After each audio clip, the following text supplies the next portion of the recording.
I pledge allegiance to the flag of the United States of America and to the republic for which it stands, one nation, under God, indivisible, with liberty and justice for all. Can I have a motion to accept the agenda this evening? So moved. Seconded. All those in favor? Aye. Aye, 4-0. At this point, I'd like to turn the microphone over to Dr. Harrison for the superintendent's report. Sir. Good evening, everyone. A few updates tonight before we get on to Dr. Kaur's presentation. And certainly would like to begin with referencing a unique field trip experience we had yesterday at Main Street School. It seemed to be quite newsworthy and quite entertaining for our students, staff, and chaperones, we have to say. Mrs. Kerner and Mrs. Grados were both chaperones on the experience. We had a 5th grade class from Main Street School that was on the annual Clearwater experience. It's amazing. Can't make it up. And unfortunately, the boat ran aground. All of our students were safe and seemingly enjoyed the experience. It is notable to mention that learning continued, that it was not a lost experience, and in fact, it may have been a little more enriching than some of the other 5th grade classes that will have this lovely journey. I do want to say, though, that throughout the entire experience, we need to commend our students for their cooperation and their focus, to thank our teachers and, of course, our fine chaperones. Main Street School Principal Ms. Casey and I were in constant contact with not only the staff from the school and the chaperones, but the staff from Clearwater. When it became clear that they were not going to be able to free the boat, we were in communication with the Coast Guard. The Coast Guard coordinated the transportation of our student, staff, and chaperones via the Westchester County Police and their rescue boats. They were only 150 feet from shore, so it had to be a bit of a tease to see the land there. But it was an exciting experience. All of our students and staff made it back to dry land safely, boarded the bus, and got back to school a little bit late. So it was an interesting experience for all. Do want to say that where we have more children that will be going on the experience tomorrow, the ship itself, the Clearwater. Not that experience. No, the traditional experience. The Coast Guard has inspected the Clearwater and has cleared it, and it actually was in use today with another school district without incident. Therefore, our students will be enjoying the experience tomorrow, I'm sure. Also want to mention that as the fall athletic season begins to wrap up, I think it's necessary to recognize our boys cross country team, which earned the league title last week, and to commend our girls team, which took 2nd place. Certainly, we're proud of the accomplishments of our student athletes and our coaching staff. They've done a fine job. A few important events to promote. Tomorrow night's the Rivertown Parents First Evening program entitled How Parents Can Get Their Kids the Education They Deserve. This will feature a keynote by Peg Tyre and a panel discussion comprised of Peg and a number of area superintendents. It'll be held at the Rotunda at Mercy College beginning at 7 p.m. Thursday night is the first Dow's Lane Family Math Night at 6:30, which is being sponsored by the Ed Foundation, and we certainly also want to promote the PTSA's program on Monday evening, 7 o'clock here at the high school, How to Pay for College Without Going Broke, featuring nationally known financial expert and author Cal Cheney. I do want to provide a brief update with respect to Eastfield. We did send out an e-blast on Friday that contained the information. It has also been posted on our website. Our hired experts and I traveled to DEC on Thursday. I have to say they were quite impressed, not only with the presentation that our architects and engineers put forth, but also commended us for the proactive measures that the district has taken. At this point in time, our architectural firm, Land Associates, is preparing an investigation plan that will be submitted to DEC and DOH, Department of Health, With their feedback, we'll fine-tune that and move forward with additional testing under the guidance of DOH and DEC, and hopefully within not too long of a time, we'll have some results from the additional test and can begin to assemble a remediation plan. Of course, the board and I remain committed to communicating this information to the board and the rest of the public. With that said, Mr. Grados? Welcome to Mr. McMahon. Nice to be here. Late. we just through the superintendent's report. The ship landed. At this point, I'd like to make a brief statement on behalf of the board. Since our last public meeting, much conversation has been had in the community regarding an incident involving a number of the members of the football team in our high school. The Irvington School District explicitly opposes bullying in any form. Whenever presented with any incident of bullying or insensitive behavior that may rise to the level of bullying, each employee of this district must understand that it is their responsibility to report any instance of bullying to which they become aware. We encourage our students to report instances of bullying or insensitive behavior as well. As a school community, we must be agents for positive behavior. The administration has enforced and will enforce the terms of our anti-bullying policy in each event in accordance with the terms of our policy and the law. When bullying occurs, we must act with vigilance, but we must also constructively deal with instances of bullying, teaching our children, as well as reminding ourselves of correct behaviors, acceptance of others, and respect for differences. While the school district plays its part, we must all acknowledge that our children first and always learn the proper way to act at home. The board urges parents to continue to engage your children in meaningful conversation regarding the topic of bullying, along with reinforcing personal values. To help your family, please consider revisiting the district's Dignity Act policy and the code of conduct as it pertains to this topic. Together, we will continue to foster the positive social and emotional growth of our students, and with the help of our professional educators, make our schools a great place to grow and learn. In turn, we as a school district and as a community will help to ensure that our schools are safe and supportive for every student. Thank you. And Chris, if you could, I know you wanted to provide an update of certain events we have planned with respect to this issue. As in all of our schools, we value the sense of community building and developing character in our children. And with that in mind, we have regular programs that are planned each year. At the high school, which I'll highlight this evening, there have been events that have been planned and have been occurring, and there's things that we will the high school administration and the school community are looking to plan in the coming weeks and months. With that said, I'd like to highlight some of the events that have been occurring. In recognition of Anti-Bullying Month, our art students have designed and hung some posters throughout the school displaying positive messages. There have been regular readings of anti-bullying messages and character-building messages over the PA system, which actually has been occurring on a daily basis. They have held a Unity Day on October 10th in support of National Anti-Bullying Federation Initiative.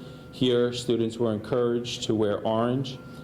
Students handed out orange ribbons to middle, high school students and staff, which were worn throughout the day. Last Thursday, Dr. Mosenthal addressed the student body at an assembly that was entitled Invisible Children, and the concepts of community, the need for mutual respect, the acceptance of differences, and the need for students to come forward and advocate for themselves and to communicate when things that are happening in our community certainly are unjust or may be offensive. There are a number of things that are being planned or in the works. Student officers from the World Differences, from the LGBTQIA club are working on a program collaboratively, and they're looking to utilize an online initiative entitled It Gets Better, where there are celebrity videos that speak to these causes. There will be an effort led by Dr. Mosenthal and staff to essentially create some of our own PSA-type videos and have a mini film festival, shall we say, to highlight the work of our students to display these messages.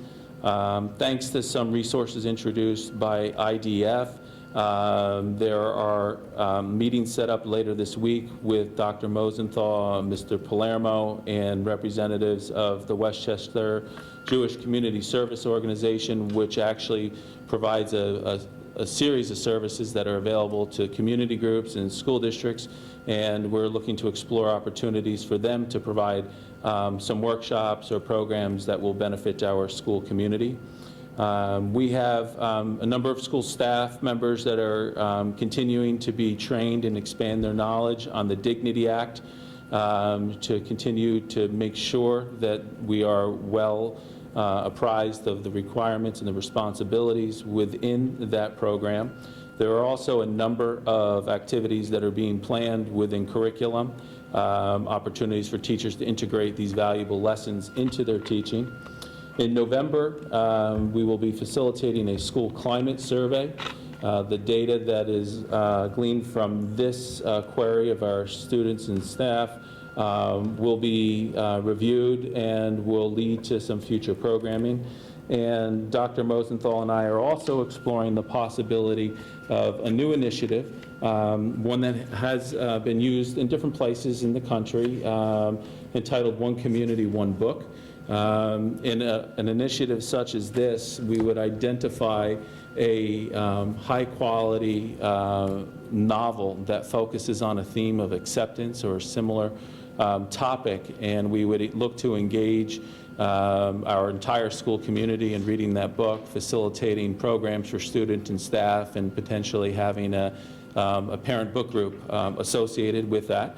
It's in the infancy stages, but something that through our conversations has drawn a lot of interest, so we look forward to working with that. Of course, to purchase many books and to acquire many books in a short period of time may present a hurdle or two, but we're committed to making sure we provide these valuable experiences for our students.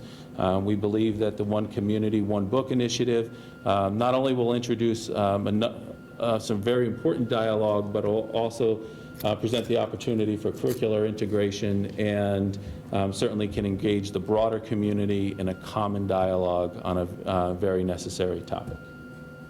Thank you. You're very welcome. Thank you. At this point, I'd like to move to section 4.1 and turn the microphone over to Dr. Kaur for a presentation regarding the implementation of the new APPR guidelines.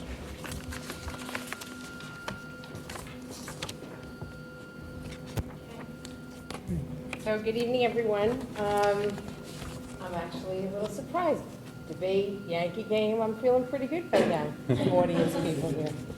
So I am very pleased tonight to share with you the rollout of the APPR, which is the Annual Professional Performance Review.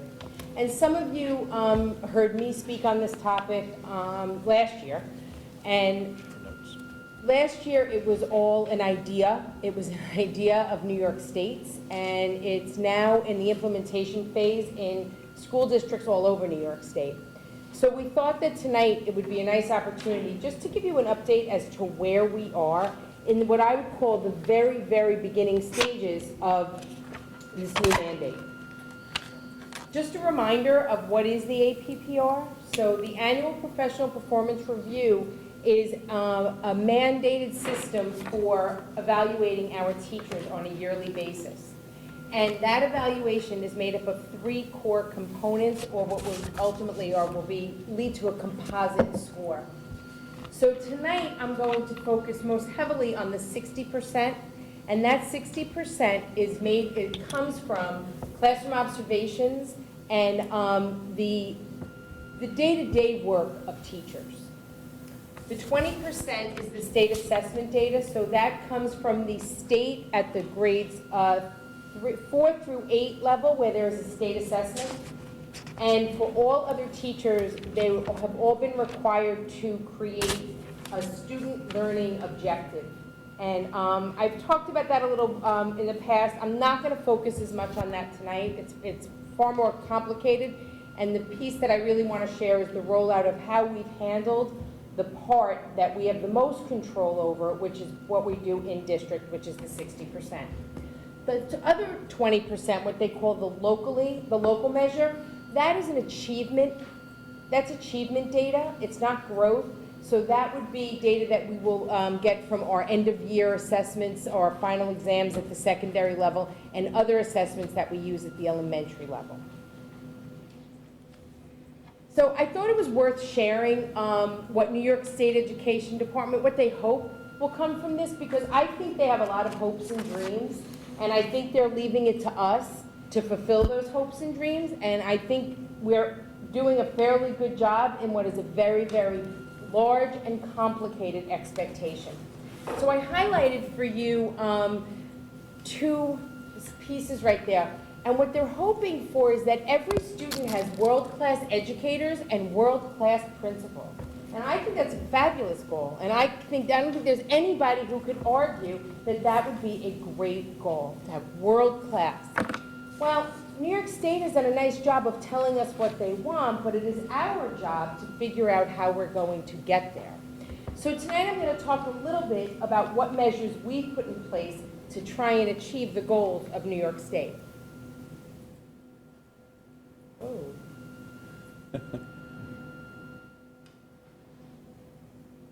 Okay. So in looking at these expectations, we needed to consider, how are we going to reach this goal? What can we do as a district? Because ultimately, we really do have that same hope. We really do want to have world-class educators and world-class principals here. But I think there's a realistic way to think about, how do you get there? And just because New York State said by 2012-13, this is what you need to do, it doesn't really happen that way. And so it is a process.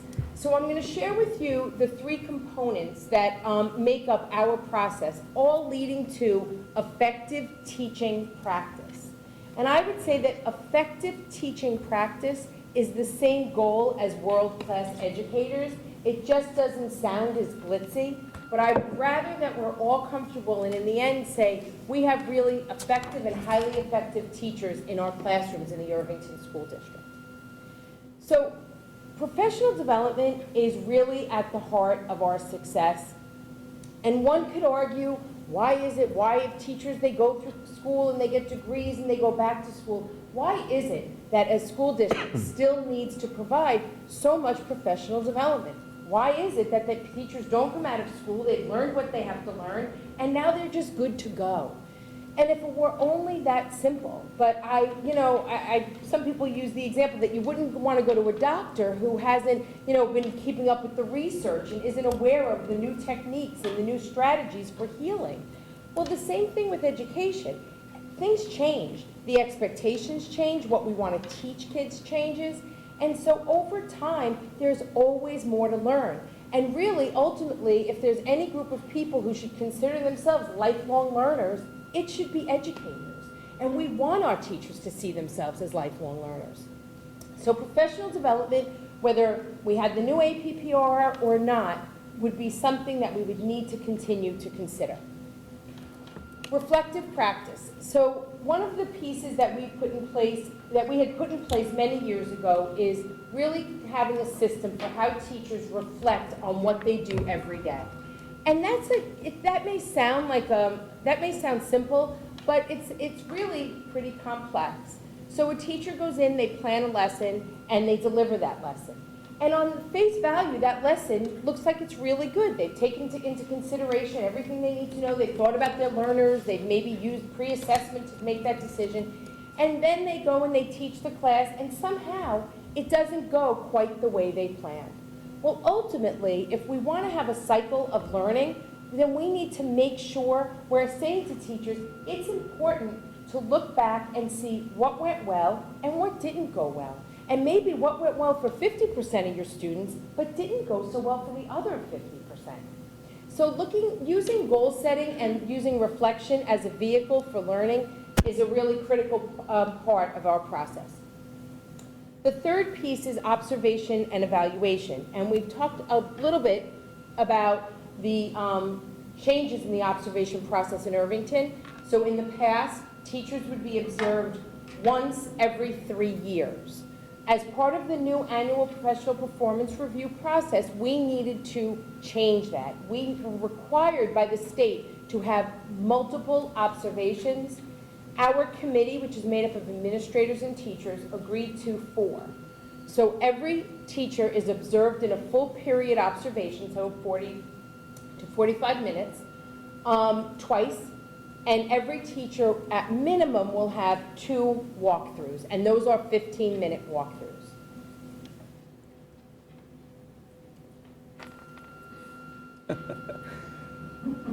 All right. Can I ask, do you want questions at the end, or? Yeah, I'm going to ask you to hold those for a little bit. Let me just get, because I'm going to link some pieces together, and then I'd be happy to take questions. I'm just going to use that. So I wanted to share with you a little bit of insight into the observation and evaluation piece, and the tool or the instrument that we use. So understanding and developing a consistent approach to observation and evaluation was a huge goal for us. The feedback that we got from teachers was that as administrators, our observation and evaluation process was inconsistent. It depended on whose building you were in. And the same way as parents, you know, and I've heard it all too often, you know, it used to be that if my child was in this one's class, they got this experience, and if they were in this one's class, they got this experience, where literally curriculum differed from classroom to classroom.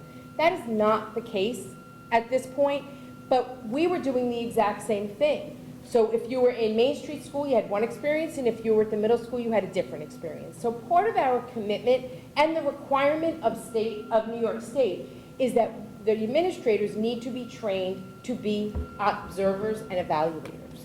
So there's a huge commitment on everybody's level, on every level here. So I wanted to just share with you that we're using the framework for teaching is the vehicle that we're using to bring everybody to that level of world-class educator or effective practitioners. And I'm going to share with you it's about a few-minute video that gives you a little bit of insight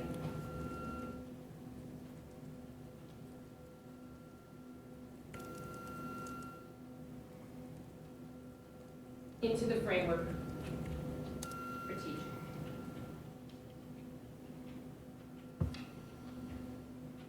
Tool, right, Chris? That's the Yes. one, right?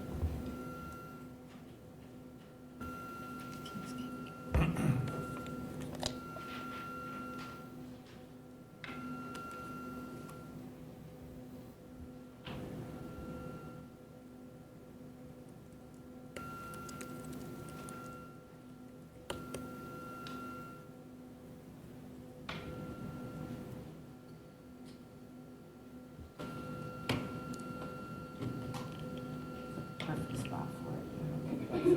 We'll try. It should be like that.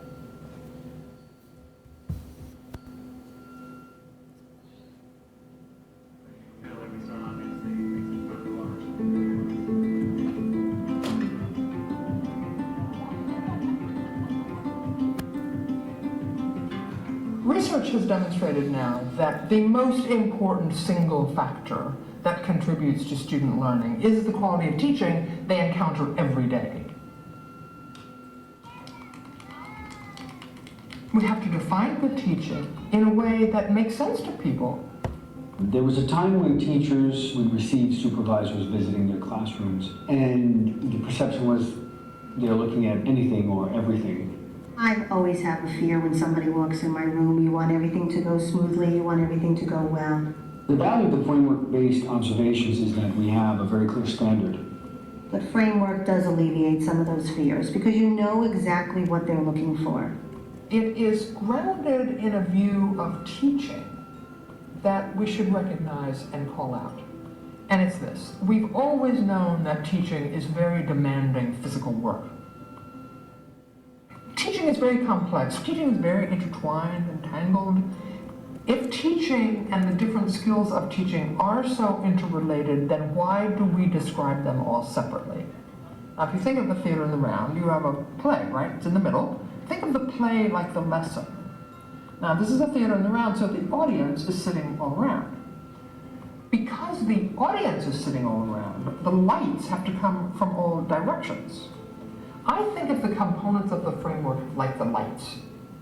Here we have the lesson, and it's one thing. But let's just focus on the interactions. Let's just focus on the questioning skills, on the engagement, right? And therefore, the framework for teaching, if you think of it that way, becomes an analytic tool. And in a sense, that's all it is. It's an analytic tool to understand teaching.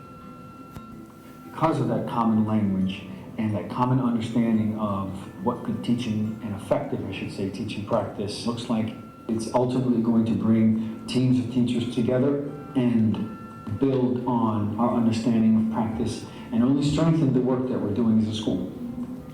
As a teacher, I think I can grow from the value of the framework. I think if I'm given a suggestion on an observation, I can grow with that. I can learn from it. It gives a common language and a shared understanding about practice, and it promotes really important and deep professional conversations about teaching. And that's the vehicle, the mechanism through which it improves.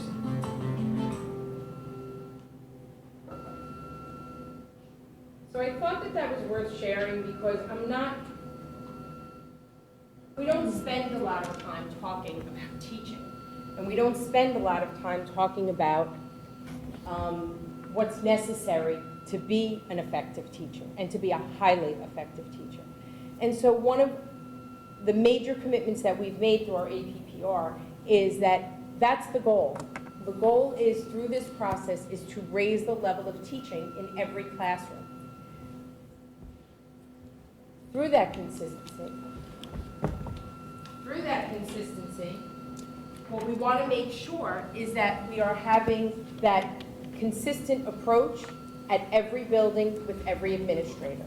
So I've shared this chart with you before in a different format, but I guess I felt like I would be remiss if I didn't remind everybody what it takes to do that and what it takes to accomplish this goal of having effective and highly effective teachers in all of our classrooms. So what you can see on the screen at this point is you can see administrator by administrator just how many observations each administrator will have to do this year to accomplish this goal. And it's no small feat to do that. What you don't see here is also that in addition to observation and walkthrough, every administrator has to do an end-of-year evaluation on that as well, on each teacher as well. So in order to achieve our goal, there is a big commitment that we're making as a district.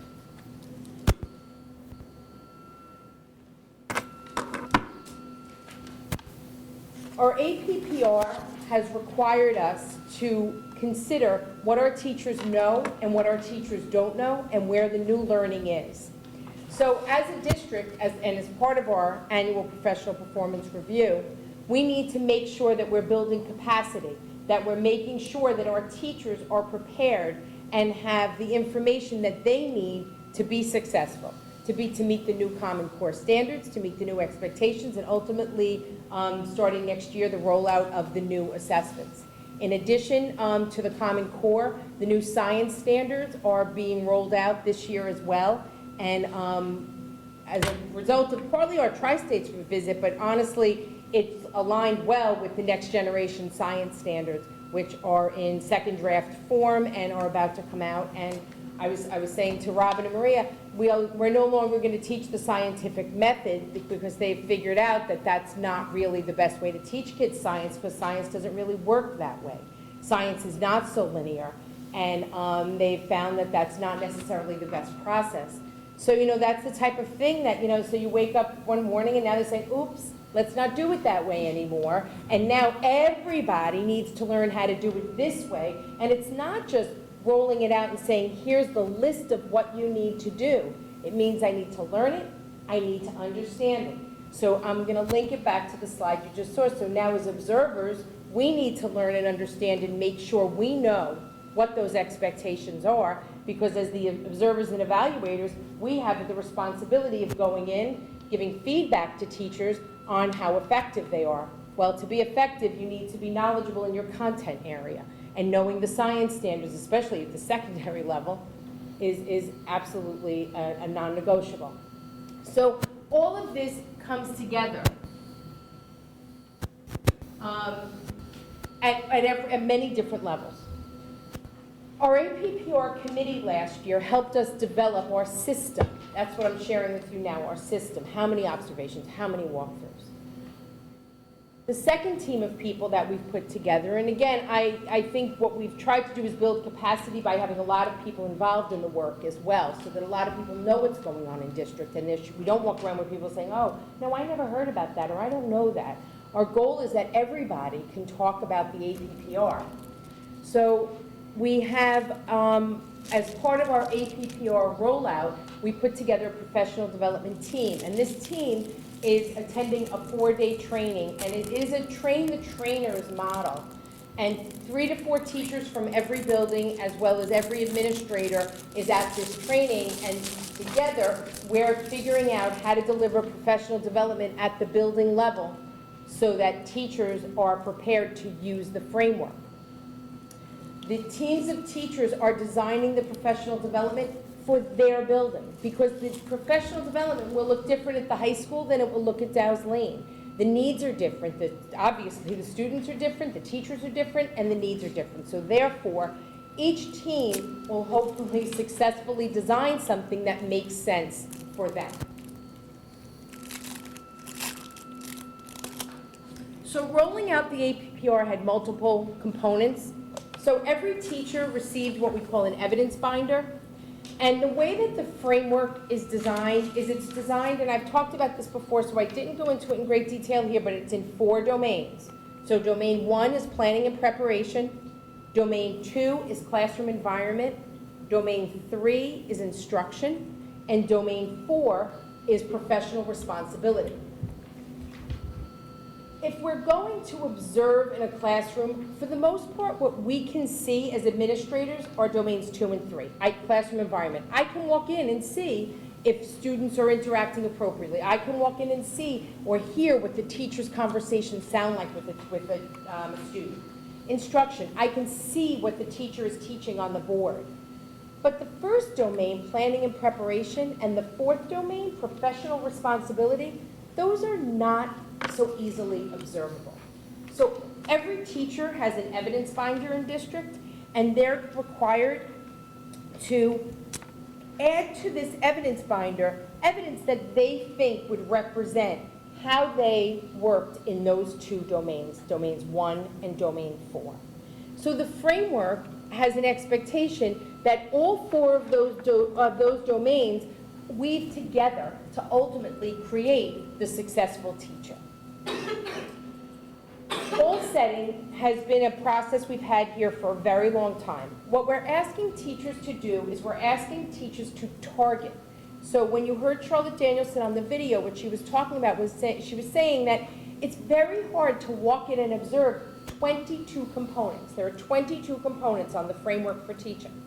So as an observer in 42 minutes, I can't observe 22 things.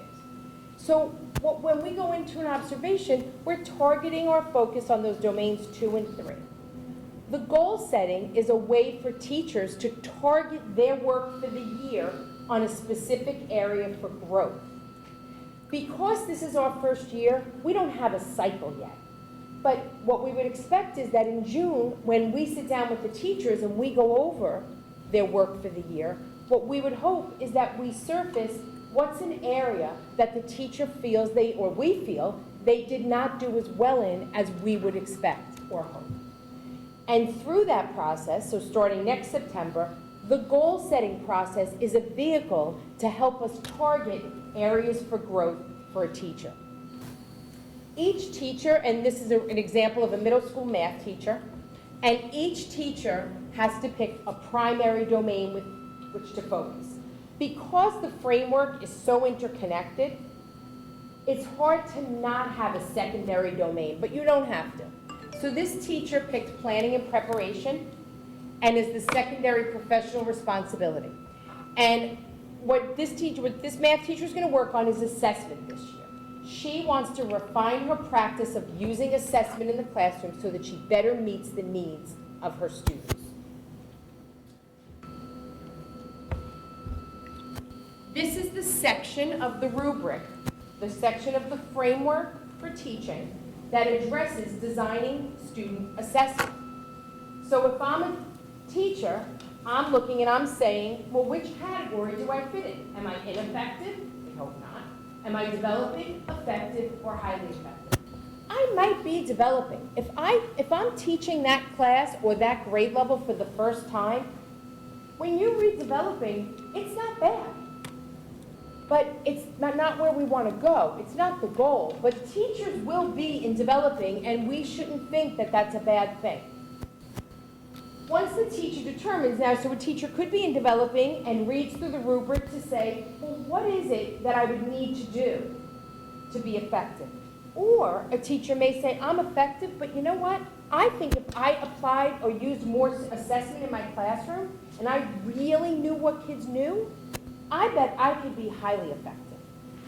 So this progression is the progression that teachers will go through, and in certain years work on different areas of focus. Again, the goal is that we want teachers to all demonstrate effective and highly effective practice overall, and be aware enough to know where their area for growth is. We use a model called SMART goals for goal setting because we want to have, again, a consistent way. Most people don't know, most teachers, I would say, don't know how to write goals. I'm not sure where you learn how to write goals, to tell you the truth. I guess if you're in a job and somebody wants you to write goals, but most people don't write a lot of goals for themselves. I don't know. I don't think. So having a framework for thinking about how do I write a goal? What does a goal look like? So the SMART goal model is a pretty common model out there now, and there's sometimes different language around it. But basically what we've done, again, is we've given the teachers of Irvington a consistent way to think about what is it I want to be able to do and how am I going to get there. So this is this teacher's goal. So the first question on the goal setting form is, based on the selected domain, explain your goal using the SMART goal model. So obviously you can't read all this, or you probably don't want to read all this, but what I wanted to highlight for you is I'm going to take you back. Remember, her goal was around designing student assessment. So that's under the planning and preparation. If I'm going to use assessment as a teacher, I need to think about, how do I plan my instruction? What does it look like? How do I collect data on what students know? And then what do I do once I know what students know? So this math teacher is going to focus on including various assessments. He or she's going to focus on matching the needs of the students in the classroom. And he or she's going to make sure that it's ongoing. In other words, not a one-shot deal. Oh, I'm going to give that assessment, a once-a-month test. No, I'm going to make sure I am continuously assessing what my students know and are able to do. This teacher also recognizes that as he or she has a responsibility to implementing the Common Core in their classroom. So the second bullet is the focus on the Common Core. Teacher knows that we need to understand the deeper mathematical concepts, and big, the why as well as the how. That's a huge shift for some of our classroom teachers. We also know that students need to play an active role and that they need to have ownership. The last part of her process, or his or her process, is that the assessments are a critical part of the learning process from start to finish. In other words, it is assessment that will drive this teacher's instruction. It's not my gut, it's not what I think, it's not because I think this kid is smart or I think this kid can do this. It's not about that. It's here's what this kid has demonstrated as the knowledge and skill, and as a result, as the teacher, here's what I need to do next. So it's a systematic way of thinking about instruction. Each teacher then needs to say, well, okay, so these are my goals. Well, how am I going to reach that goal? Those were very nice goals that the teacher wrote, but what steps am I going to take in moving forward so that I can meet them? So again, you can see I just highlighted the word at the beginning of each sentence just to give you a sense of the kind of active learning and thinking that this teacher was doing in thinking how do I get to that next place. And the final step is what evidence will you provide to demonstrate that you've achieved your goal? So as you can see from the red square in the bottom, this all fits under that category where we had the three components: professional development, reflective practice, observation. This all fits under reflective practice through goal setting. Although at the beginning I had the graphic that showed it as these three components feeding into effective practice, it was because I wanted to break it out for you in that way. But ultimately, it's a system, it's a cycle. It's a way that we look at effective practice and we continue in that cycle. And it is a never-ending cycle. And each year we pick and we choose and we look at where's my need as a teacher for growth, what am I going to do to get there? The annual professional performance review is all about that.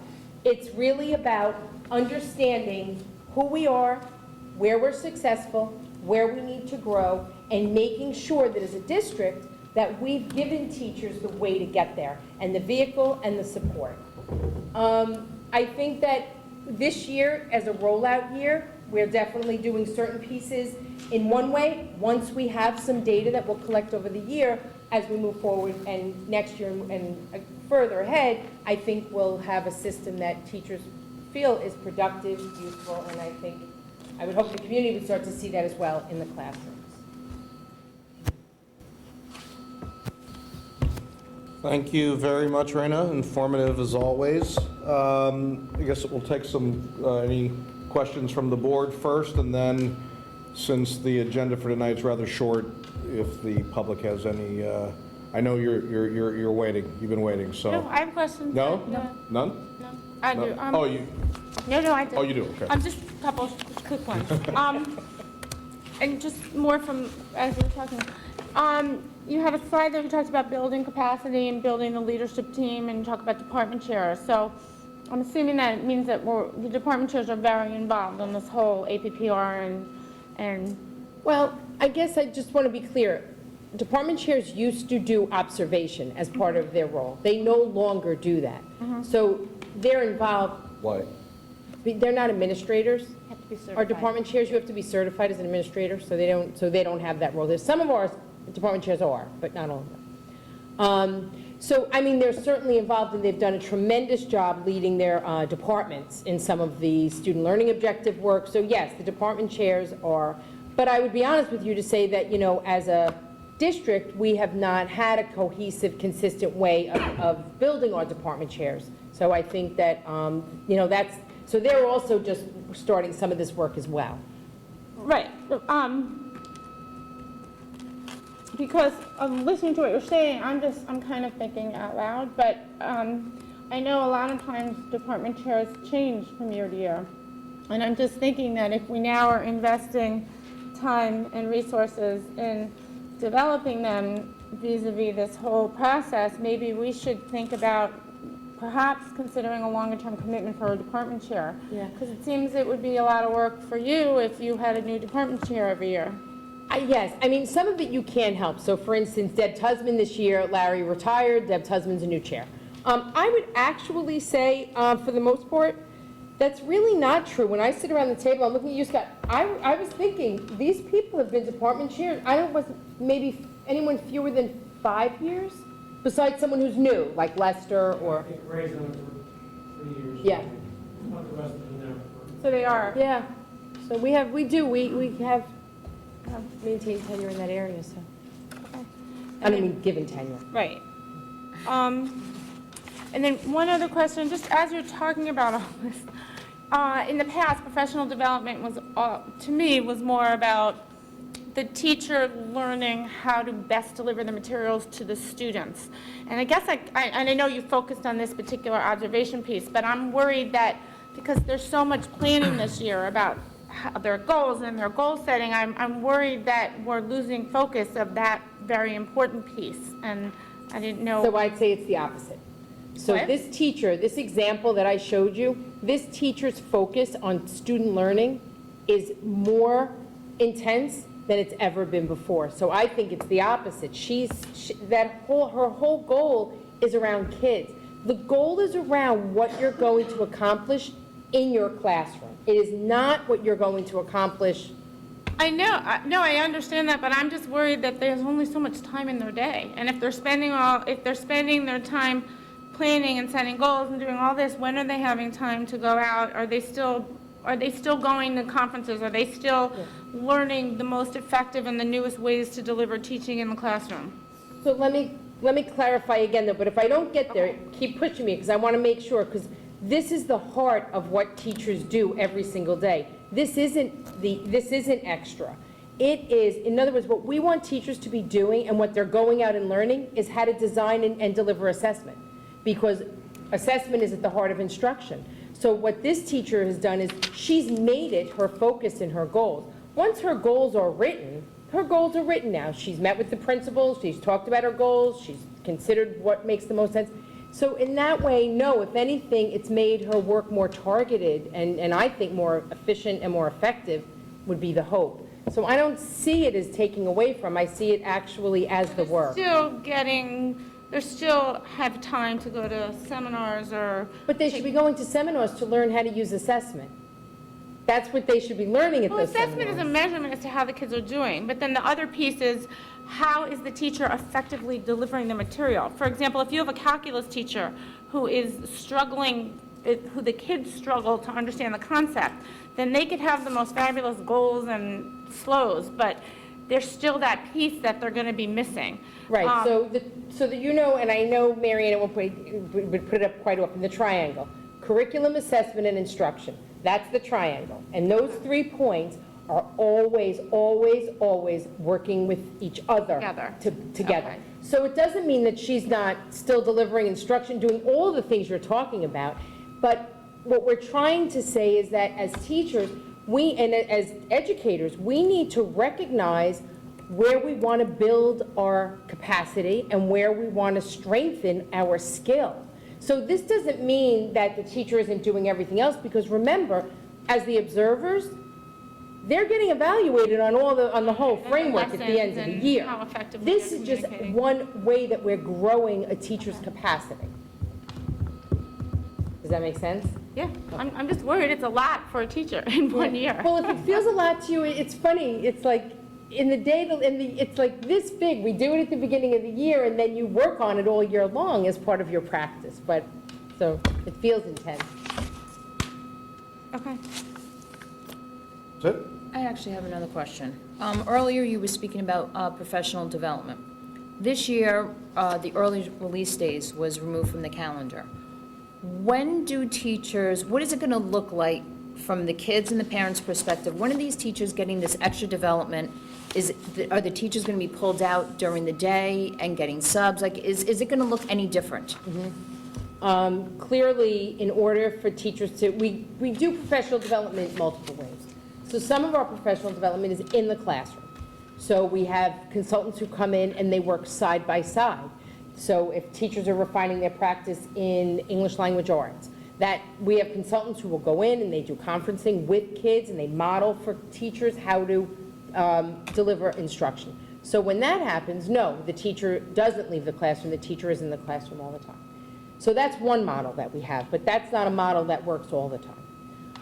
We will definitely, teachers will be out of their classrooms at times to receive the professional development. Certainly the APPRPD team that I referred to, that's 4 days of training. So those teachers will be out for those 4 days. Now, what they plan to deliver to the buildings, that won't pull teachers out. So that will be during faculty meeting time, grade level time, department meeting time. So we're trying to strike a balance. I'd be remiss if I didn't say the state has put a tremendous pressure on us, and not so much APPR. That's not where the professional development biggest piece is coming from. It's Common Core.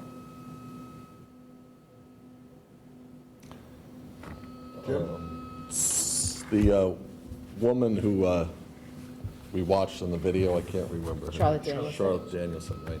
So you said that she had 22 points in an observation, and that we couldn't do that. We couldn't look at 22 points in 45 minutes. Could you explain to me what you mean by that? Yeah, so for instance, one of the components on the rubric under Domain 4, professional responsibility, is communicating with families.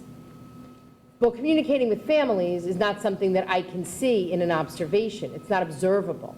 That would be, so a teacher in their evidence binder might put samples of emails, might put samples of conversations, might put conferencing notes. So different ways that they have engaged and communicated with families. So the rubric has two components that are truly observable. I can see what a teacher is doing and kids are doing. And the other two is more about what does it look like. So what does someone's lesson plan look like? Well, that would go in an evidence binder versus something that I would see in the observation. I can see how it plays out. And the observer will see all these things. Well, not yes and no. In other words, if I walk into a classroom and a teacher has students doing group work, I can see something different than if I walk into a classroom and a teacher happens to be doing a lecture when I walk in.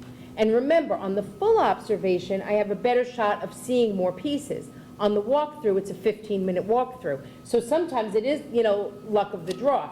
Now, obviously, if I walk in and there's no valuable instruction, I wouldn't count that as a walkthrough. So if I walk in and everybody's taking a test, I'm going to leave and I'm going to come back another time. But I could walk in when a teacher happens to be lecturing, and so I'm not hearing a lot of student voice at that moment. Do the observers have a checklist so that by the time you get to the two observations and a couple of walkthroughs, they've gone through every single thing that they're supposed to be looking at? Yes, and know that as the observers, we want to make sure when it comes time to write that evaluation, we want to make sure we have enough data to actually evaluate somebody on it. So we're pretty aware that as we do an observation or a walkthrough, if we didn't pick something up, we're going to make sure we're going back in and getting information on that, and not necessarily just once. Okay. And then just one last thing. It kind of sounded like in June, you started saying in June, we're going to sit down and look at and see how this all went. And I'm saying to myself, if we have new teachers or mid-range teachers and they're supposed to be learning how, that reminds me of somebody in my office, and I don't wait for an entire year to go by to sit down and talk with them. So I'm just wondering, are we doing mid-year, quarterly, monthly, weeklies? What are we doing that we can confirm to the people who are sending their kids to the school that we really are doing something, and it's just not a glorious waste of time? So the observation process, as well as the walkthrough, has a follow-up component. So an observation always has a meeting, it's called a post-observation meeting. So once you do an observation, it always follows up with a meeting. So nobody goes till June without having many, many conversations throughout the year. Great. If it's somebody that we have concerns about, we do a mid-year conversation, if somebody is an at-risk educator. Okay. But when I said June, what I was referring to is at the end of the year, the teacher goes through a reflection on their goals as well as the year, and they reflect on it. And then each administrator meets with every teacher at the beginning of the school year in September, and every teacher in late May and early June. And it's purposely designed to review those things. It's more than once. And then last is, it almost sounded like the teacher gets to decide what they're going to focus on for the year. And do we have a little bit of senior teaching help to help the teacher decide what they want to work on? Yes, and that's what I was saying, that for this year, because it was the first year, it looked a little bit different. In the future, when we sit in May and June, we're going to be looking at how they did, and they're going to be looking at how they did. And so the goal-setting process becomes more cyclical. So now we're going to be saying in June, okay, so here's where you want to go next year. Or the teacher's saying, here's where I want to go. Providing there are no issues, then yeah, it's great for a teacher to have some of that, to say in that. But certainly at that point, if we have teachers who are getting ratings or we're not happy with their performance, we would be saying, here's going to be the work for next year. And last, and I'll be quiet. It's your third last. I know, it is my third last. I keep coming up with ideas. So, and now we get to the end of the year, and where are the records of all this? Because at some point, an administrator's going to leave, and a teacher, and the new administrator's going to come in, and they're going to be saying, okay, where do we stand? So how does somebody HR. have continuation? My office has, our files have every single observation, every end-of-year evaluation. So your office has it all? HR, yep, Human Resources has, Thank you. And to build upon that, if you saw when Dr. Kaur brought up the video, the little ad, Teachscape. Well, Teachscape is our data collection instrument that we utilize. And each of those 4 observations throughout the year that she referenced, they're all stored within this Teachscape infrastructure. So the data there is, there infinitely, shall we say. One follow-up question to something Jim said. So theoretically, if you do, your 2 observations and your 2 walkthroughs, and you realize there's a few things that you haven't seen evidence of, or, the 22, you can go back and do additional walkthroughs to gather your information, and that wouldn't be problematic? no. Okay. It's a minimum of 2. So so teachers are aware that we can do as many as we want. Okay. Phil, I have 3 questions. Number 1, who is going to be observing the observers to make sure that they're now doing these observations according to the new standard? Is that your job? It is my job. I would also, maybe I hadn't shared this previously, we're all going through that inter-rater reliability training, and so we're working together. We'll be looking at observations together, and when I say we, meaning the administrators, because ultimately we want to make sure not only are we meeting that standard that Dr. Harrison signs off to say that we have inter-rater reliability, but we really want to have that. So by looking at each other's observations, we will ensure that. Because that gets to the improved standard where there's less variability on the nature of the observations, right? Yeah. Second question, I'm doing well, right? 2, doing great. Yep. You can even say last and then. And this gets a little bit to what Jim was asking about. The goal that gets set at the beginning of the year, how does that goal get discussed throughout the year? Because I think when you answered Jim's question, you were talking about repeated observations. Does the goal itself get revisited? Yes. The goal, and I would say this has been less consistent, and it's a direction we're moving in.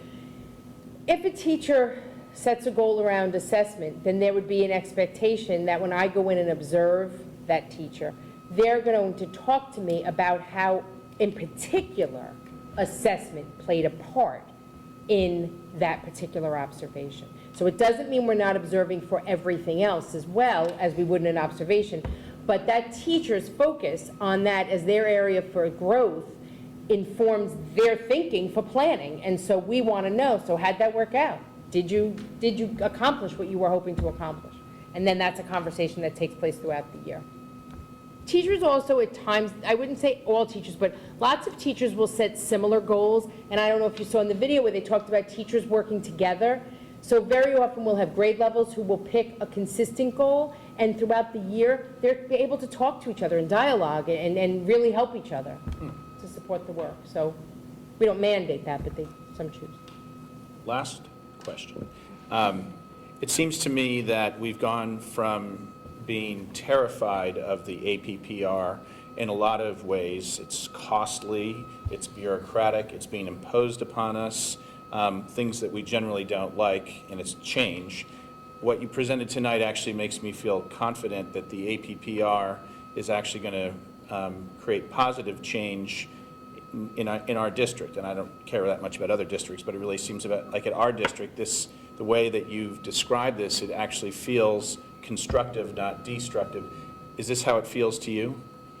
It does. I threw up a softball there, but, you know. It does, but I will say, I would be remiss if I didn't say how overwhelming it all is for everybody in district right now. The Common Core, rolling out this APPR, having this expectation. You know, I did a training, an overview in the first days before the kids came to school, and, you know, those days in August. And I walked around with this binder, and I said to every faculty, like, some of you are binder people and some of you are not binder people, and it's true. So if you're a teacher who's very organized and keeps things, you're like in heaven, because someone's helping you to like stay organized and stay focused on what are my goals, what am I trying to accomplish, am I getting there? But other people are like mad scientists. It doesn't mean they're not as effective, if not more effective. So for them, just having to maintain a binder feels stressful. Are you talking about adults or children? Adults. Adults. It's, you know, and I think that, you know, I showed you Charlotte's video today because I'm not sure that everyone always understands just how many balls people are keeping in the air. And in the end, I think really our teachers are really awesome at coming here for the most part and really focusing on kids.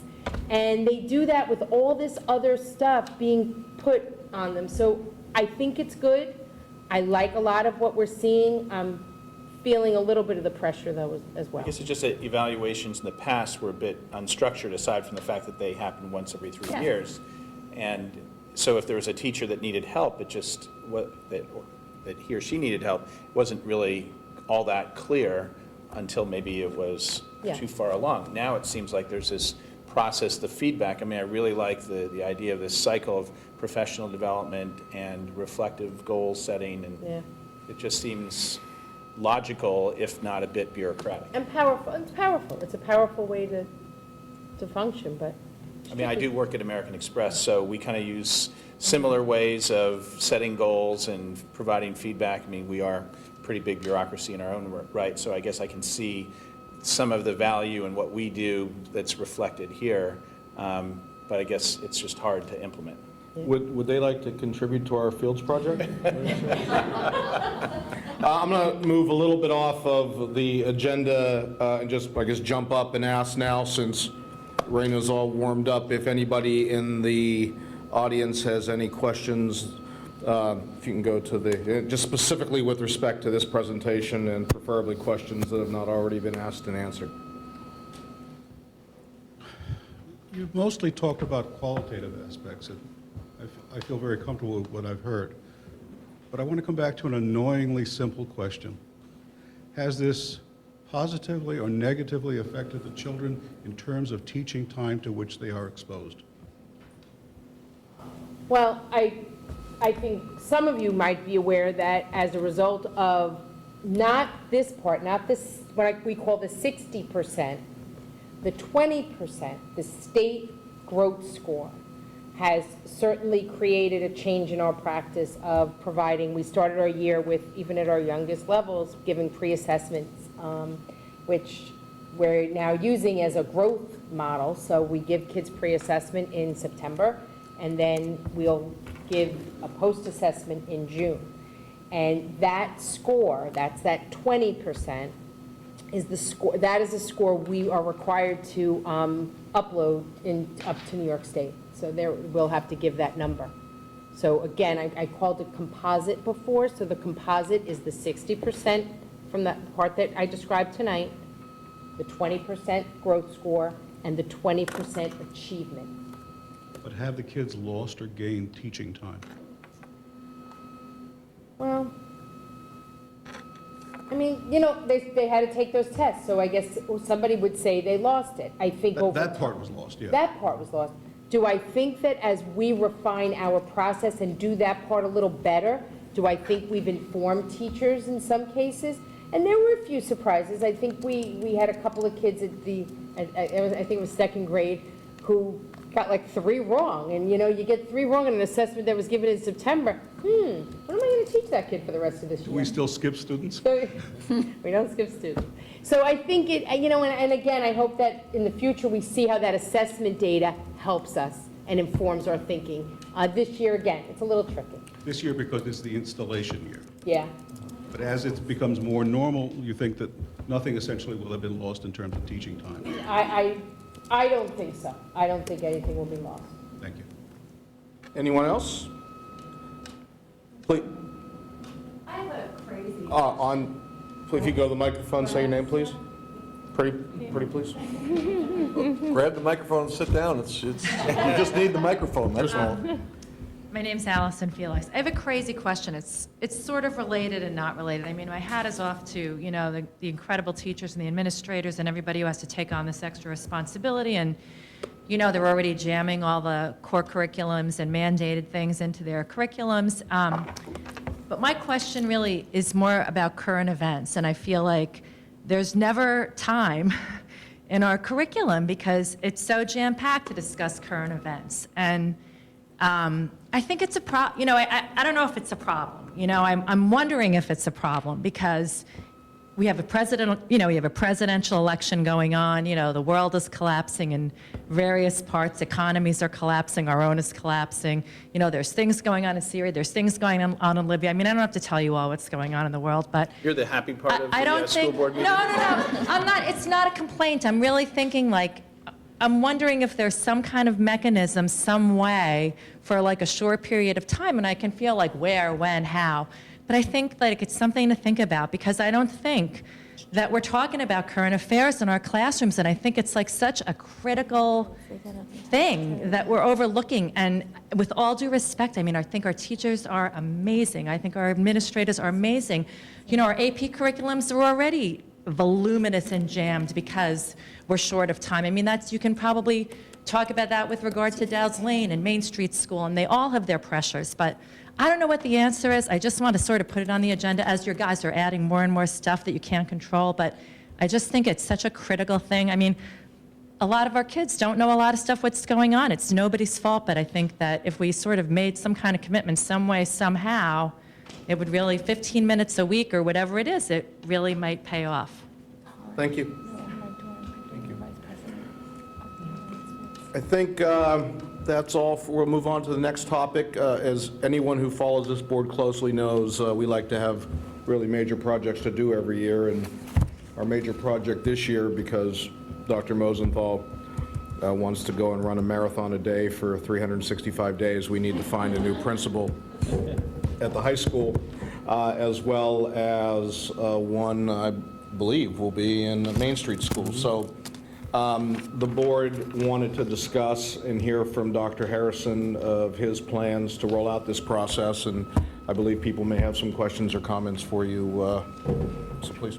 Sure. Well, first, I certainly want to thank Dr. Kaur for her fine presentation. And thank you. And to plug that we're going to look to try to provide very informative, practical workshop-type presentations once a month. We're also going to make effort to roll them out to school community, to some daytime presentations to try to engage parents that can't particularly attend in the evening because of other obligations. But thank you, Raina. With that said, certainly we know we have some difficult high hurdles before us in looking to fill our principal vacancies.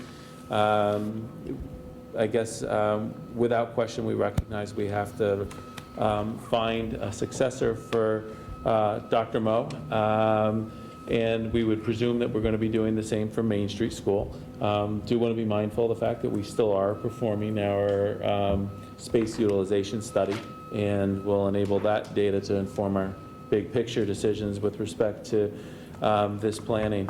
But I have to say that it's going to be quite a challenge to find a high quality, highly effective high school principal.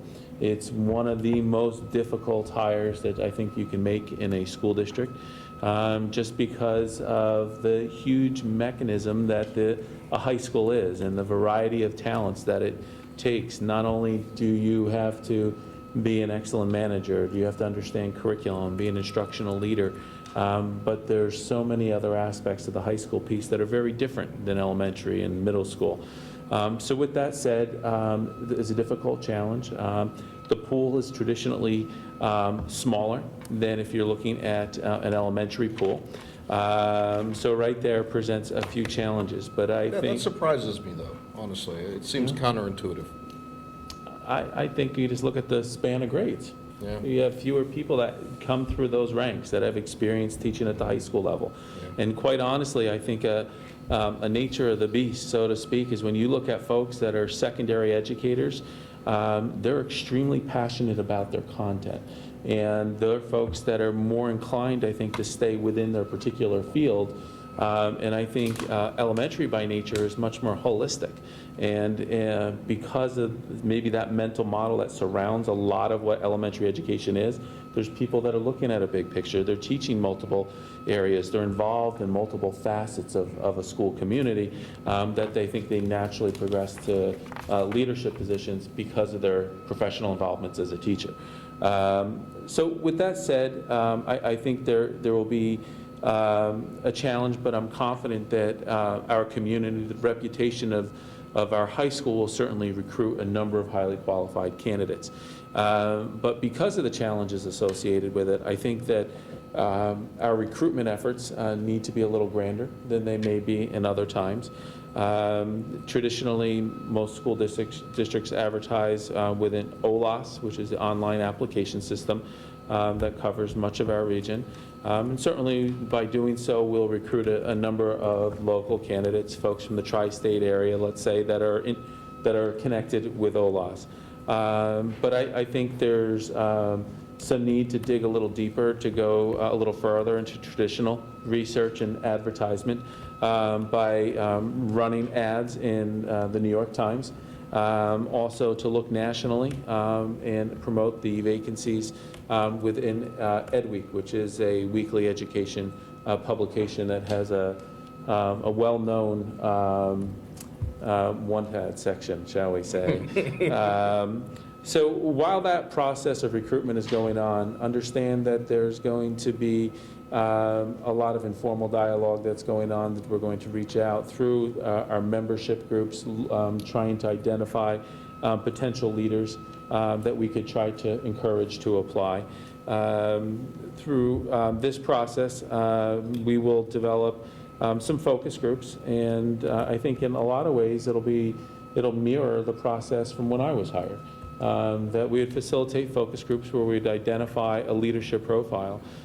Those focus groups would engage a number of different folks, certainly dialogue with the Board of Education, dialogue with teaching staff, administrative staff, looking at the broader community to develop an actual profile of what we want, what we feel we need to take our high school for the next many years, to continue the path of excellence that Dr. Mosenthal has brought us along, but to use that profile that we generate as a lens by which we would begin to screen potential applicants.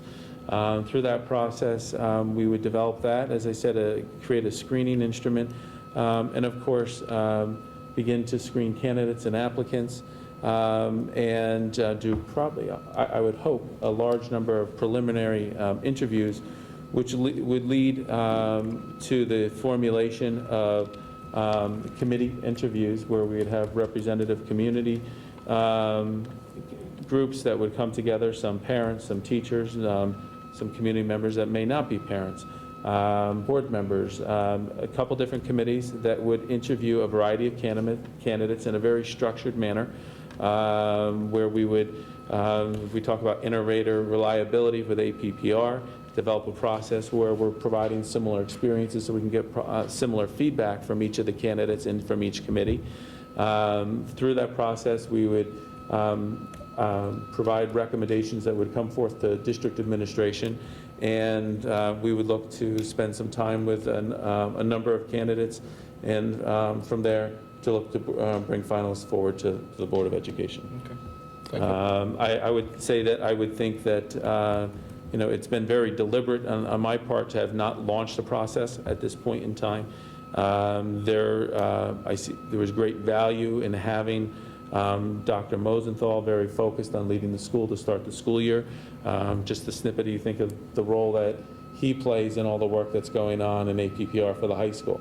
We didn't need folks focused on what the transition is. We needed folks being focused on our children and what is before us right now. I believe after the holidays, we'll begin our recruitment with the advertisements, shortly thereafter, focus groups, and screening of candidates. Any thoughts, questions? I just want to clarify, because I know it's been a board goal for a few years, and for whatever reason, it's never been something we've been able to nail down, which is to kind of develop a protocol of consistency across all interviewing. So if we're interviewing, for the principal level, it would be the same protocol.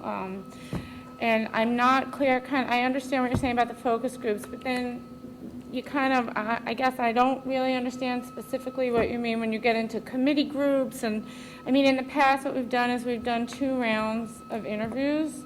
So there's round 1 and then round 2.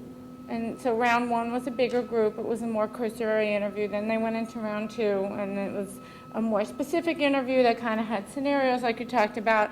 And then based on that, usually 2 or 3 candidates would be put forward to the board, and then a discussion after the board interviewed them with the superintendent. That's kind of how it's done in the past. And I guess I'm just not really clear when you talked about the committee groups and interviewing and decisions to the board, the details of what you meant by that.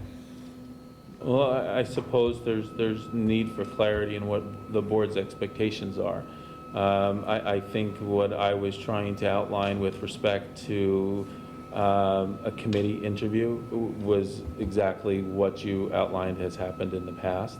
My experiences have been that a superintendent would make a recommendation to the Board of Education for the preferred candidate, which then would be interviewed by the full board prior to appointment. I think, like other groups in the community, the board would have a role and would have representation on the committees that would be involved in interviewing the respective candidates. But they wouldn't. But you're recommending that the superintendent would recommend the candidate, and then the board would kind of meet that person and hopefully agree. But I mean, I guess, my perspective has been, and I definitely talked to some other people, some, people who've been through it before. I'm not sure, think about it, but I guess I feel like interviewing is a very difficult process, and I feel like there's different folks bring different experiences and different perspectives, and having been through this enough, I find it interesting to see how the discussions kind of sway. You might go into a round of interviews or a final round of interviews and feeling that someone in the second round was really good, or someone came very highly recommended, and then that candidate ends up being very different in the final round, or their presentation isn't quite what people had recalled. I've seen that happen a number of times. I also feel like it's a small town, and different people understand the culture of the town better, and I mean, there's also, you guys are also fairly new in your positions. I mean, you're certainly very not new to Irvington, but you're a little new to Irvington, and, understanding, so I know some of the hires we've had in the past, a lot of it came down to, is it a good fit culturally? There were fabulous candidates, and maybe the culture wasn't right, or vice versa. So I guess from my perspective, I feel like I would probably be more comfortable for all those reasons if a couple things is, one, if on the committee groups that we come up with some protocol for how we're going to select those groups, so that there's always been concern in the community about how are you picking these people and who gets on which group, and at least if there's a rationale and a plan, then I think everyone will feel more comfortable. And then for the final rounds, I guess, I feel like as a board, perhaps we should see more than one candidate. And I personally think I'm fine if you want to send a few candidates to the board and say, well, this is the one that, we support for all these reasons, but I'm not sure for all the reasons I outlined, feeling like it's the best thing for the schools if the board only sees the final candidate. And I'm open to discussion. Yeah, Jim, I knew what this. Can I? Go ahead, I would agree with you if I felt, and again, when you talk about what prior boards have done and prior hires, I'm necessarily, looking back in retrospect and hindsight being 20/20. And other districts, not only Irvington. Not some hires, and in Irvington, Yeah. some hires haven't worked out. And Absolutely. I'm not completely sure that what we should be doing is relying upon what we've done in the past. You mentioned that we've been doing things a certain way the last few years. We haven't done that. We didn't do that last year in our hiring processes the way you outlined. We've never done that for a superintendent. Right, and we didn't do that for Casey either. So. We've never done that for interims either. Okay, well, but again, Yeah. the issue is not what we have done in the past. No, it's not at all. The issue is best practices. Absolutely. And how we're going to, move the district forward and make the best hire possible. So the reliance upon how things have been done in the past doesn't sway me very much. And in all the hiring that we have done in the past couple years, frankly, people get to understand Irvington fairly quickly, so having multiple committees of people that have to teach somebody what Irvington is like, again, doesn't sway me very much. But Jim, And can I just say one thing? I'm sorry.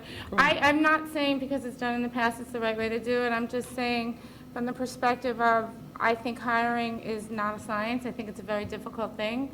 And I think sometimes given the experiences that a group of people bring to the table, they end up coming up as a group when they discuss it with a better decision than one or two people might. And I'm with you. From that perspective, the fact that we did it in the past really has no bearing at all. And again, from my perspective, both from being a board member, who I guess people who have elected us are looking to us to make these decisions, but then secondly, as a parent, I'd rather somebody actually understand what it takes to be a principal and understand what to look for in a principal, sitting in these meetings, making these decisions, than someone who just feels that they should be part of the process because they know what Irvington is like.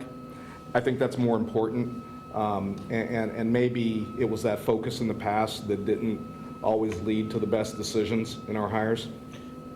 Could I just get just one thing? I'm just not clear where you're disagreeing on the committee part with Chris's recommendation. No, on the committee. Let me just I'm sorry. So Oh, I get it, on the final candidates, there's a clear difference of suggestion, I won't even say opinion, where you're saying, let's see more than one candidate.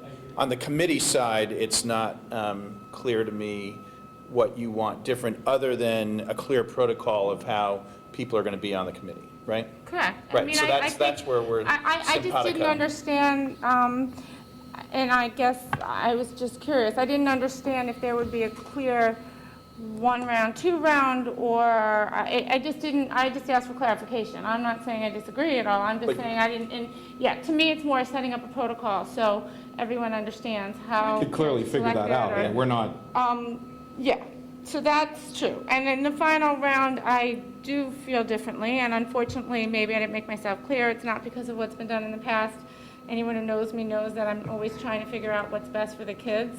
Right. And as I said, I think having worked for many years in business, we all know, until someone gets in the job, it's really hard to see if it's a good fit for a variety of reasons. And I just feel that as a Board of Ed, in concert with the superintendent, we might be equipped to make a better decision than a smaller set of eyes on them. So again, but I just wanted to get away from, just to reiterate, just wanted to get away from, by no means is it because we did it before it was right. I'm absolutely not saying that. I'm saying, in kind of thinking about what I think would be best for the students, this is where I'm coming out. And of course, I got to respond to one thing, which is, not everyone we hired was great. Some of the people we have hired have been great. So, I mean, it's just. Again, I'm not making an a indictment on prior boards. I'm just, like I say, I'm looking back. Yeah, and no, it's- but again, my motivation was entirely trying to figure out what's best moving forward. And, Right. and I was just comparing that to trying to give more a framework for everybody as to what we've done in the past. And as we discuss where we should go in the future. Kind of two thoughts are being presented, and I believe I'm leaning more towards I like the idea of introducing professional observers into the process more than possibly has been in the past. Chris has said that this is going to start after the holidays. We're 2 months away before we even start, so I think this is maybe the first night that we probably chat about it.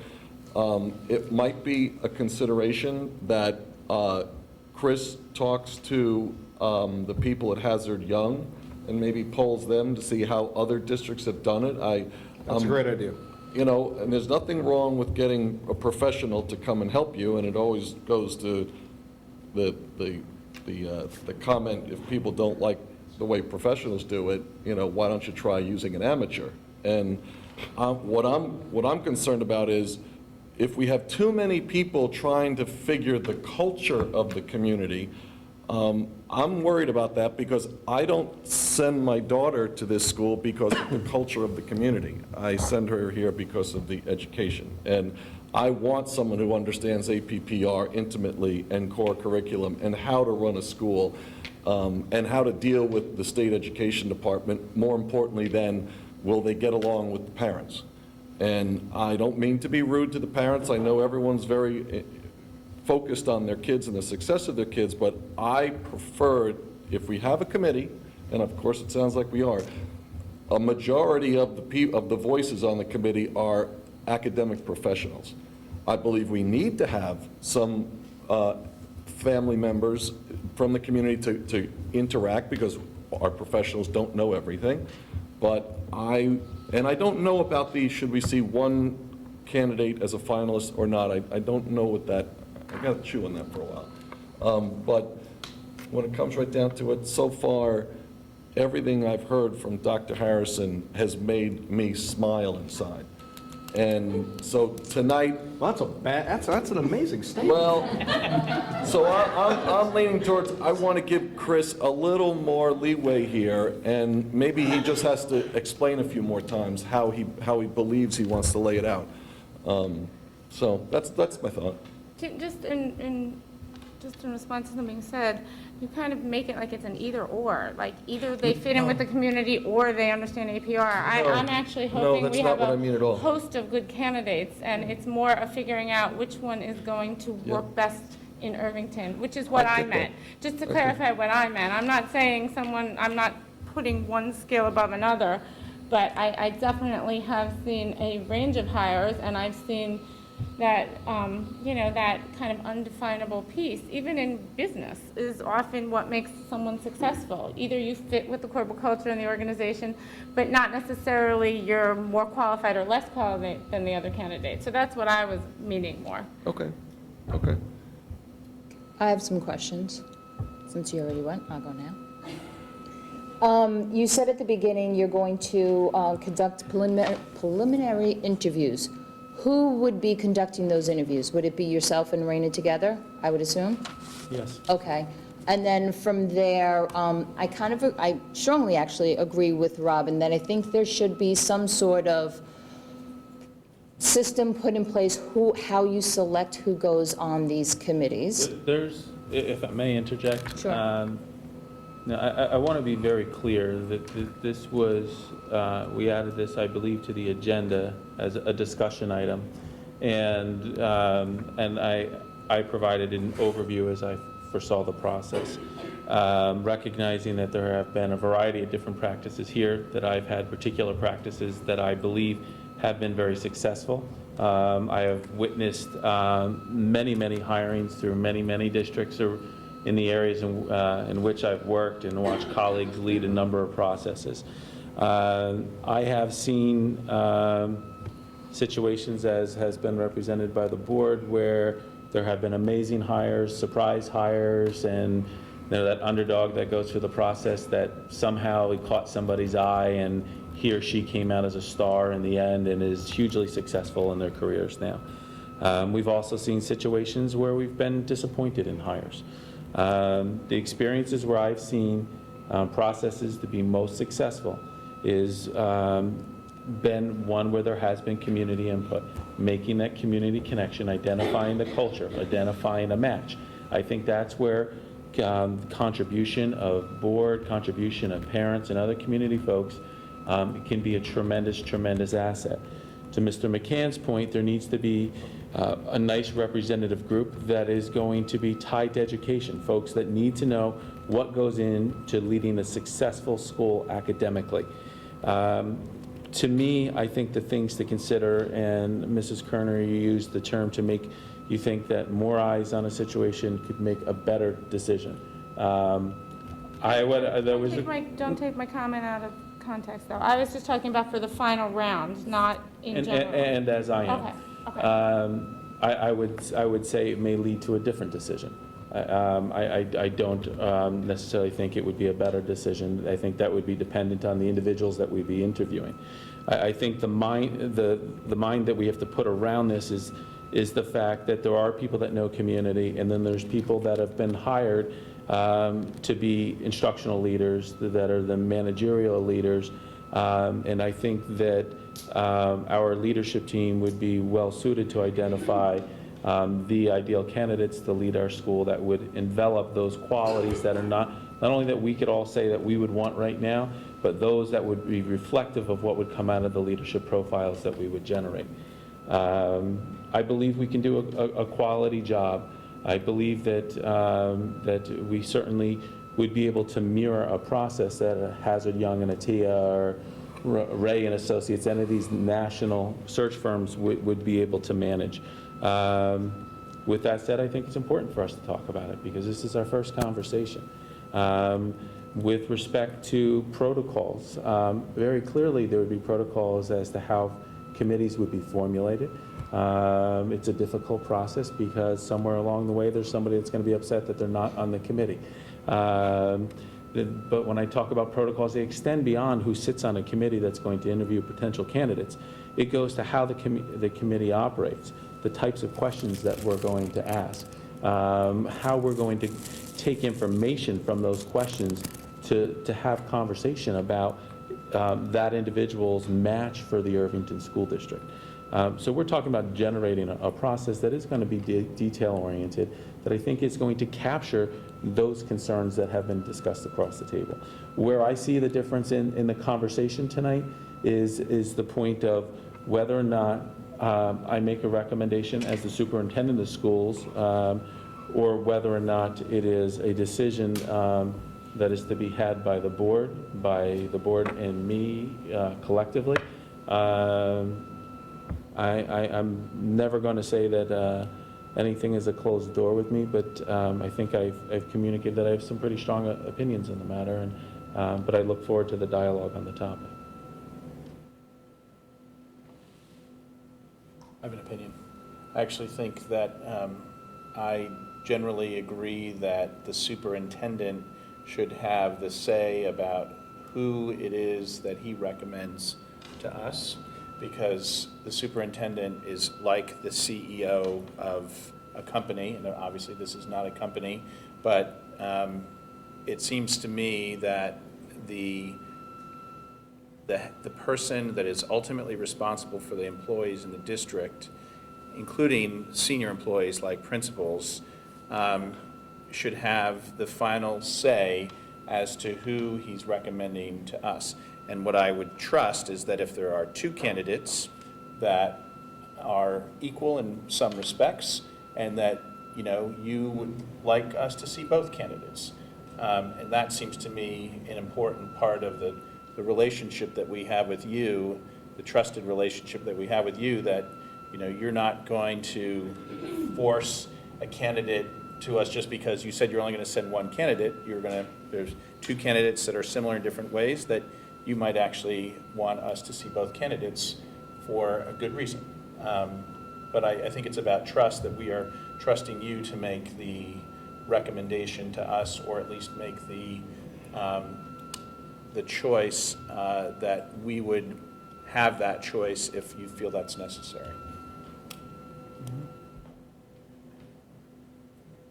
Anyone else? No?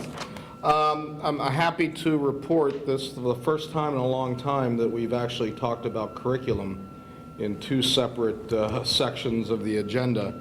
So I'd like to turn this over to Mrs. Kerner and Mrs. Kashkin to give us an update on the September 13th Curriculum Committee meeting. Okay. Or a report, not necessarily an update, a report. Oh, there's not much to report. We had our first meeting mid-September, Dr. Harrison, Dr. Kaur, Robin, and myself. And correct me if I'm wrong, the primary focus of our meeting was really what is the purpose of this committee and, you know, kind of establishing what our goals are going to be going forward. And I think that's basically it in a nutshell. Well, and I think part of what we also talked about was, we did talk a little bit about some of the curriculum presentations that were very useful over the past years and how we'd like to do more of them over the current year. That was one of the goals. Right? Yeah, right. Discussion of the goals. Right, and then I know that we were all, waiting to finalize our goals so that you can get back to us with some additional information about kind of the nature of the specific presentations that you would recommend and the timing of them. But I know that when we talked about them, when we were actually referring specifically to some of the presentations, like the one Raina made to the PTSA about the APPR was very well received, and how you have a lot of parents out there who are, concerned about Common Core and how that is actually going to affect their child in the classroom. And so those are the kinds of things we talked about. Thank you very much. At this point, I'd like to, because we do have an executive session, I'd like to open the floor to anyone in the community who wants to make a comment either about a topic that's on the agenda or that's not on the agenda. So then we'll take our consent agenda after that and move into executive session. But if I could just ask you to say your name first and... Hi, Tanya Hunt. I just wanted to first of all, thank the board for making a statement tonight about the bullying issue. I think it was really important for, people in the community to hear your, philosophy about it in general and your comments. So thank you for that. But also, I wanted to ask if that statement is going to be posted on the website or otherwise disseminated. I think obviously there are not a lot of people here tonight, and maybe not everybody is going to be watching the board meeting video. So if that could be posted, I think that would be really helpful and appreciated by people. I'm perfectly fine. Phil, you're the communications... Well, for one thing, it would definitely be included in the BOE emailer. Great. It goes yeah. out at Friday at 9 p.m. So it'll be right. It'll be embedded in there. Yep. And in terms of the website, I hadn't thought of that, but why not? I have a word. I could we could put it on the website. That's fine. And I think also the list of initiatives that Dr. Harrison spoke about too. I think people want to know, what are we doing in our schools, to talk about these things on an ongoing basis, and what kinds of, assemblies or other vehicles are we using. So I think both of those with a wider, disseminated to a wider audience would be fantastic. Great, thank you. Anyone else? Hearing none, can I get a motion to take items 7 and 8 as a consent agenda? So moved. I'm sorry? So moved. Second. Second. I want it on the consent agenda, but I did want to make one comment on Sure. 8.5. So. 8.5, do you want to make that comment now, or do you want to? Sure. Go ahead, please. And it's actually something I mentioned to Chris, but as I was looking at the list, I know, as most of us are aware, there weren't enough students in the high school journalism class, so they cut the journalism class. And I know that it's a concern of Journalism club. journalism class, but the journalism class was responsible for the newspaper. So without the journalism class, I know I mentioned to Chris before, but when I'm looking at the extracurriculars, I was just thinking maybe this is an appropriate time to say, hopefully if I know I believe that they're looking at ways to deliver that anyway without the class, but I'm hoping if it is adding another club, just because we're approving this now, we'd still have the opportunity to add another club if that becomes the method that they decide to add back. Sorry. If that becomes a method that they decide to add back the newspaper, I'm hoping that we can still Well, add another club. if I can add a point of clarity, the Sure. journalism class has not been, it's been condensed into a component of another class, so it's not completely okay. gone. Okay. The newspaper will continue. Oh, good. Oh, So the okay. newspaper So it has is not gonna gone happen away. now. It is going to happen. There is still a commitment to it. It's just going to come down a little bit of a different pathway than we have seen in the past. Okay. But it's been compressed from 2 courses into a singular course tied with a few other things, but the newspaper shall continue. So then we don't need to add another club. Okay, great, thanks. So then, I don't know if we had the motion yet, but could I have a motion to, I motioned and Jim seconded. okay. All those in favor of accepting the consent agenda? Aye. It's 5-0. Our next Board of Education meeting is November 6, 2012, currently scheduled at 7:30. Can I get a motion to enter into executive session for the purpose of discussing pending litigation and confidential student matters? So moved. Seconded. All those in favor? Aye. Aye, 5-0. Thank you, everybody.